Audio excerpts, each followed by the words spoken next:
네, 안녕하세요. 큰바이군입니다. 오늘 마이크 트러블 때문에 녹화한 게 두 번이나 날아갔습니다. 네, 제가 확인을 먼저 했어야 되는데 마이크가 계속 연결이 돼 있으니까 제가 확인을 안 하고 했는데 뭐 그런 사태가 생겼습니다. 하여튼 죄송하고 5월 4일 주요 테마 한번 같이 설명드리도록 하겠습니다. 자, 오늘 되게 큰 폭으로 올랐죠. 코스피는 뭐 코스닥도 작은 폭으로라도 올랐습니다. 작지 않은 폭인데 코스피에 비해서 그렇게 많이 오른 건 아니라서 네, 뭐 그렇게 말씀드립니다. 여하튼 코스닥은 거의 코스피는 거의 뭐 굉장히 많이 올랐죠. 예, 그래서 이렇게 드물게 이렇게 많이 올라도 되나? 뭐 이런 생각이 들 정도로 300포인트 이상 올랐습니다. 퍼센티지로 뭐 5% 정도고요. 예전에 뭐 반등할 때 굉장히 큰 폭으로 올랐던 거에 비하면 뭐 폭으로는 그렇게 많이 오른 게 아닙니다. 어쨌든 그 지수 저기로는 많이 올랐습니다. 300포인트 넘게 올랐죠. 여전히 중동 전쟁의 끝은 보이지가 않아요. 트럼프는 계속 헛소리를 하고 있고 이란도 뭐 뭉적뭉적거리고 있어요. 자기들 국민들 고생하는 건 생각도 안 하고 예. 마치 무슨 돈을 받을 수 있을 것 같은데 그게 그렇게 되려나 싶어요. 이란이 목리를 부리면 어쨌든 목리를 부릴 수는 있는 건 맞습니다만 과연 그걸 유지할 만한 군사력을 계속해서 유지할 수 있을까 뭐 이런 생각이 듭니다. 그리고 그런 산적질이나 해적질이 계속 용납되면 안 되죠. 무슨 국제 질서에 뭐 변화라는 소리를 하더라도 해적질을 용납하는 국제 질서라는 것이 과연 질서를 할 수 있겠냐? 그거는 그냥 혼란이죠. 네, 그렇게 봅니다. 뭐 저는 그냥 개인적인 시각이에요. 네, 그렇게 보시면 되겠고 어쨌든 중동 사태가 심상치 않고 계속해서 교착 상태로 가고 있음에도 불구하고 어쨌든 간에 주가는 올랐습니다. 외국인도 많이 들어왔고 외국인들도 딱히 어디 다른 데 갈 데가 없어서 들어오는 게 아닐까라는 생각도 들고 삼성전자하고 SK하이닉스의 어쨌든 실적은 분명한 거니까 그건 사실이니까요. 그리고 SK하이닉스의 영업이익률 71%도 그건 사실이니까요. 그죠? 어떻게 보면 그죠? TSMC를 상회하는 수준의 영업이익률을 나타내고 있고 뭐 그렇다고 보면 예, 뭐 어쨌든 간 TSMC가 굉장히 높은 주가를 가지고 있고 뭐 그렇긴 합니다만 어쨌든 뭐 그래요. 음. 그래서 다섯 종목이 전부 다 제가 주간 예고에서 이야기 드렸던 그 테마들이에요, 실은. 예. 그렇잖아요. 반도체, 전력 설비, 광통신은 제가 지난번에 설명드렸을 때 좀 실이 없다라고 말씀드리기는 했었어요. 그리고 피지컬 AI 갈 거라고 말씀드렸고 2차전지 ESS 관련주라고 말씀드렸잖아요, 분명히. 테마라고 말씀을 드렸고 물론 이제 웬만큼 뉴스 보시고 국제 정세에 관심이 있으신 분들은 다 이 정도는 갈 거다라고 예상을 하셨을 거예요, 저처럼. 그죠? 보는 눈이 있는 이상. 예. 그렇지만 이제 이 종목 안, 이 테마 안에 뭐가 안 껴 있어요? 예, 지금 위기 해지 종목들 있잖아요. 예를 들면 정유라든가 아니면 LPG, 가스라든가 뭐 이런 거, LNG 뭐 이런 종목들, 조선해운이나 이런 것들이 껴있질 않아요. 방산도 마찬가지. 그렇죠. 그런 것들이 하나도 없이 깨끗하게 클린하게 어디 뭘로 갔어요? 아 이제 뭐 메가사이클 혹은 빅사이클, 빅사이클이라고 말하기엔 너무 작아서 예, 메가사이클이라고 이야기해야 되는 그 사이클에 관련된 종목들이 그 관련된 테마들이 다 등장했어요. 순환되고 있던 테마들이 거의 다 등장한 느낌이에요. 물론 그 밑에 뭐 신재생 에너지라든가 원자력이라든가 몇 가지 더 있습니다. 그렇긴 한데 그런 것들이 지금 뭐 숨어 있긴 한데 어쨌든 걔네들 말고 좀 큰 테마라고 불렀던 저희가 주요 테마라고 부를 수 있는 그런 테마들이 지금 여기 다 올라와 있어요. 네. 첫 번째는 반도체죠. 필라델피아 반도체 지수가 상승했고 수출이 173% 증가했습니다. 어마어마하게 증가를 했죠. 이 덕분에 전체 수출 금액도 작년 동기에 비해서 뭐 어마어마하게 늘어났습니다. 말도 안 되게 늘어나는 현상을 보여주고 있고 그런 모습이 뭐 깔పు는 깐다고 하더라도 한국 경제의 강한 모습을 보여주는 게 아닐까라고 생각이 들고 어쨌든 반도체로도 성공하고 있는 건 성공인 거죠. 예, 예. 그쵸? 큰아들 작은 뭐 자식에는 10명쯤 되는데 큰아들 작은아들이 잘 나가는데 너희 집안 다 망했어라고 얘기하는 거는 말이 안 되죠. 큰아들 작은아들 빼고 너희 집안 다 망하지 않았니? 말이 되나요? 일단 성공한 사람들이 있는데 SK하이닉스 삼성전자 중심으로 많이 올라갔습니다. 나머지 반도체 관련 종목들이 계속해서 올라가고 있는 상황입니다.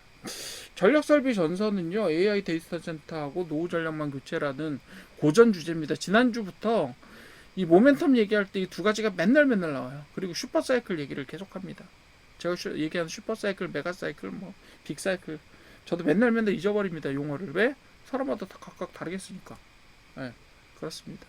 그리고 여기 전력설비 이야기할 때 제가 HD 현대일렉트릭, 효성중공업 이야기했고, 뭐 그쵸, LS 일렉트릭 이야기했고, 다른 전선업체들 마찬가지로 주목받고 있습니다.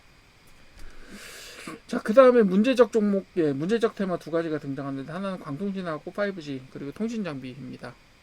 제가 뭐 AI 데이터 센터용 고부가 광섬유 수요가 증가할 것이다라고 하지만 이 수요에 대응할 수 있는 업체가 별로 없다라고 말씀드렸죠. 있다면 대한광통신 정도의 그 광통신 선제 업체입니다.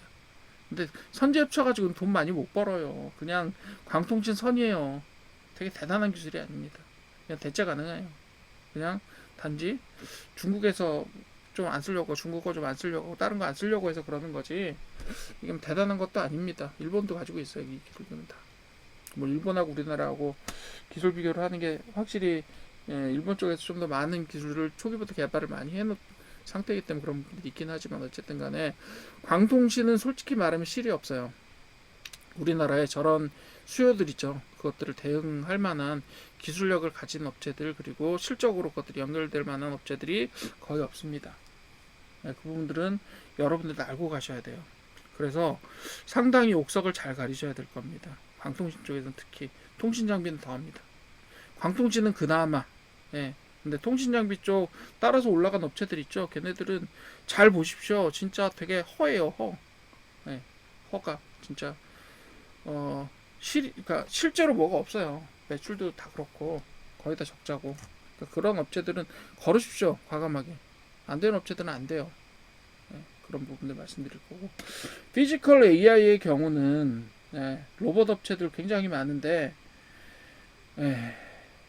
로봇 업체라는 이름을 달았기 때문에 지금 너무 많이 올라간 업체들도 상당수 존재한다.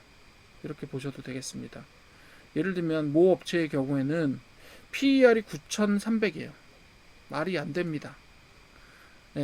그 회사의 수익을 9,300년분을 모아야 그 회사를 지금 살 수 있어요. 말이 안 되는 수치고요. 지난번에 올라갔다가 한참 바닥 쳤던 3,000달러보다 더 하죠, 얘는. 미친 겁니다, 이거 한마디로. 제가 볼 때는 지금 늦게 들어가신 분들은 어쩔 수 없지 모르겠지만 지금 올라갔잖아요, 조금. 지난번보다도. 조금 지금 들어가시려고 생각하시는 분들은 굉장히 아플 수도 있을 것 같아요. 뭐 잘 되면 좋겠지만 저도. 근데 그래서 실에 비해서, 지금 하고 있는 일에 비해서 가격이 너무 많이 올랐어요. 말이 안 됩니다. 그런 형태로 보시면 되겠고요. 그래서 메타 로봇 AI 기업 인수 뭐 이런 얘기도 나오고, 휴머노이드 경쟁력 본격화인데 그것 좀 생각해 보십시오. 지금 기술력을 보여주는 쇼오프하는 수준으로 휴머노이드 로봇의 방점을 많이 짚고 강조를 하고 있어요. 아틀라스 그렇고, 그 다음에 옵티머스도 그렇고, 그 다음에 피규어도 그렇고, 되게 여러 가지 그 중국어 대부분의 업체들이 다 휴머노이드 로봇을 만들어서 야, 우리가 기술이 이 정도 돼 라고 하는 것들을 자랑하고 있지만, 과연 산업 현장의 생산 현장에서 휴머노이드 로봇이 최적의 솔루션일까라는 부분들을 생각해 봅니다. 열 손가락으로 움직여서 도구를 조작한다는 것 자체가 기술적으로 매우 성취하기 어려운 기술입니다. 인공지능을 써도 마찬가지예요. 그럼에도 불구하고 그 열 손가락을 쓰는 것이 과연 활용에 있어서 최적의 솔루션인가 라고 물어보시게 되면 그렇지 않다라고 단언할 수 있을 것 같아요. 휴머노이드 로봇 형태로 만드는 건 사람에게 친숙한 것 이외, 그리고 사람을 위해서 만들어진 장비를 그대로 활용할 수 있다는 것 이외에는, 그리고 설비를 활용할 수 있다는 것 이외에는 장점은 없다고 봅니다. 만약에 여러분들이 어떤 비행기를 만드는데 조종사를 탑재를 시키고 싶어요. 사람 형태의 조종사를 탑재시키겠습니까? 아니면 인공지능의 형태의 서버 형태로 된 것들을 복수로 탑재시키겠습니까? 저는 복수. 그냥 컴퓨터 형태로 만들어진 인공지능으로 직접적으로 그 비행기 어떤 그 기능들을 조작하는 형태의 항공기를 만들겠어요. 그쪽이 훨씬 더 싸고요. 그리고 안전성도 더 있을 것 같습니다. 물론 사람들한테는 어떨지 모르겠어요. 그걸 누가 타겠냐? 뭐 이렇게 생각할 수 있겠지만 어쨌든 저는 그렇습니다. 그래서 휴머노이드 로봇만이 유일한 대안은 아니다 이렇게 생각하기 때문에 휴머노이드 로봇이 저기를 보여주진 않아요. 자, 우리나라에서 그럼 휴머노이드 로봇에서 제일 앞서 있는 회사가 어디죠? 현대자동차입니다. 그 회사 어느 회사를 가지고? 예, 보스턴 다이내믹스 가지고 있잖아요. 그 회사가 유일한 어떻게 보면 우리나라가 이게 전 세계적으로 소유하고 있는 회사 중에서 로봇 기술로 최고라고 할 수 있겠고요. 나머지 회사는 글쎄요 라고 생각합니다. 네, 솔직히 말씀드리면 글쎄요라고 생각해요. 네.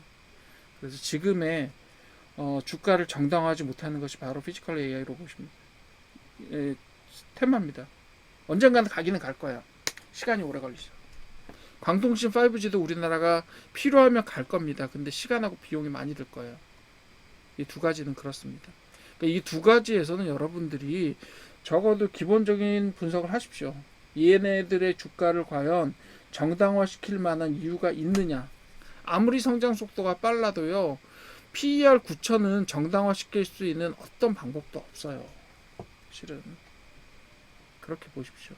다른 종목들도 마찬가지입니다. 다른 종목들도 그렇게 보십시오. 좀 그런 로봇이라고 해서 그냥 무턱대고 갈 거라? 그런 게 어딨어요.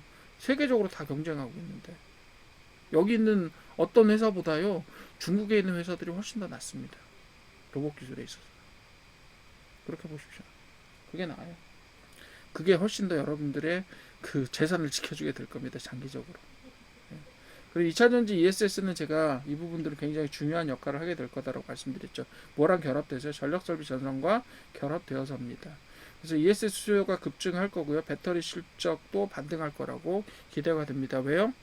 내연기관 자동차에서 전기자동차의 급속한 이행이 예상이 되기 때문이에요.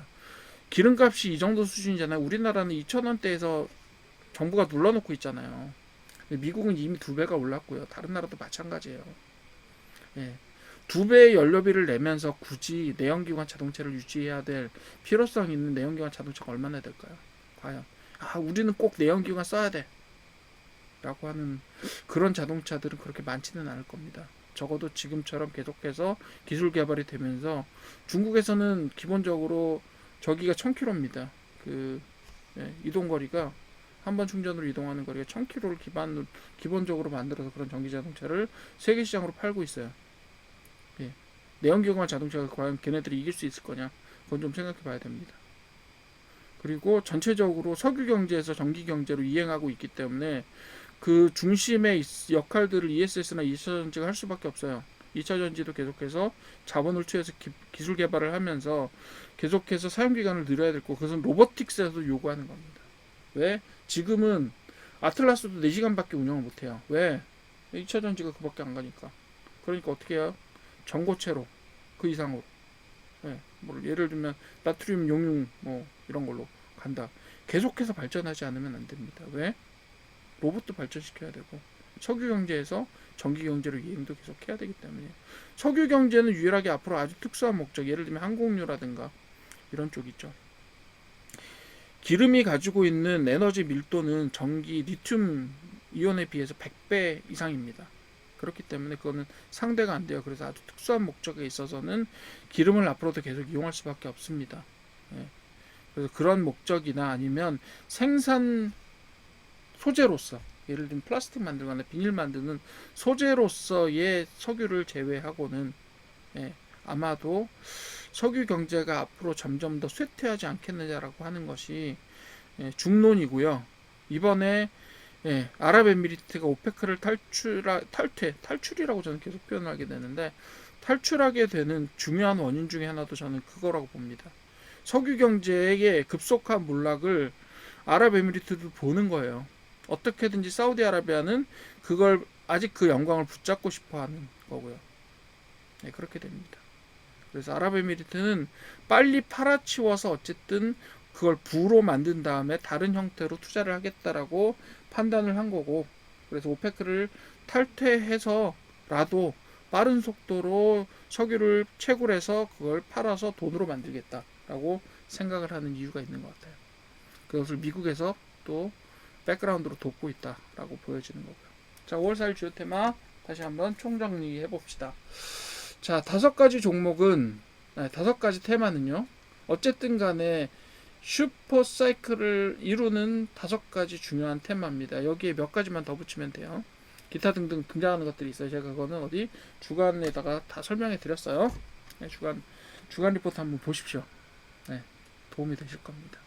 어쨌든 간에 이렇게 돼 있는데, 오늘의 상승세에는 등장하지 않은 종목들이 있죠. 예를 들면 뭐죠? 네, 정유, 해운, 조선, 방산, 비료 이런 것들이 등장하지 않았어요. 그죠? 네, 걔네들이 뭐예요? 위험을 해지하기 위한 종목들인데 오늘은 이상하게 강력하게 올라가는 상승세 덕분에 걔네들이 등장하지 않은 채로 바닥에 지금 고여 있습니다. 언제 등장할지 몰라요. 더 격화되거나 아니면 비틀어지거나 이런 부분들이 중동 정세가 그렇게 되면 걔네들도 다시 한번 빠꼼하고 머리를 들고 나올 겁니다. 그렇긴 하지만 적어도 오늘의 상황에서는 그 주제들은 명암을 못 내밀었다 이렇게 보셔도 될 것 같습니다. 자, 주요 테마 반도체, 전력설비, ESS 강력하게 장기 주제로 갈 겁니다. 슈퍼사이클을 탈 거예요. 광동친 피지컬 AI도 결국은 슈퍼사이클에 저기를 타게 될 겁니다. 그렇지만 우리나라가 여기 탈 수 있느냐 없느냐, 능력이 있느냐 없느냐는 달라요. 전력설비 ESS 2차 전지는 갈 수 있습니다. 지금 현재로도 경쟁력이 있어요. 하지만 광통신 피지컬 AI는 조금 더 기술적으로 성숙되어야 돼요. 우리나라가 아직까지 못합니다. 지금 급격하게 간다고 하더라도 탈 수가 없어요. 물론 전 세계적인 요구되는 수요도 아직까지는 그렇게 명확하지 않아요. 피지컬 AI든 광통신이든 그런 부분도 있습니다. 그러니까 얘네들이 시간이 걸릴 거예요. 지금 미친 듯이 올라간다? 그거는 너무 빨리 반영하는 거예요. 그죠? 로봇은 너무 많이 반영되었다 말씀드렸고, 광통신은 올라가는 거에 비해서 너무 실이 없다. 실적이 없을 가능성이 높다. 라는 2가지 부분들이 약점을 가지고 있습니다. 그런 부분들 한번 살펴봐 주시고, 내일은 제가 예고를 드리기로는 아마 그 엔비디아의 800V 그 얘기를 좀 해드리는 게 맞을 것 같아요. 내일 또 휴일이라서 장도 안 열리고 하니까 그 주제를 가지고 제가 한번 같이 설명을 드리도록 그렇게 하겠습니다.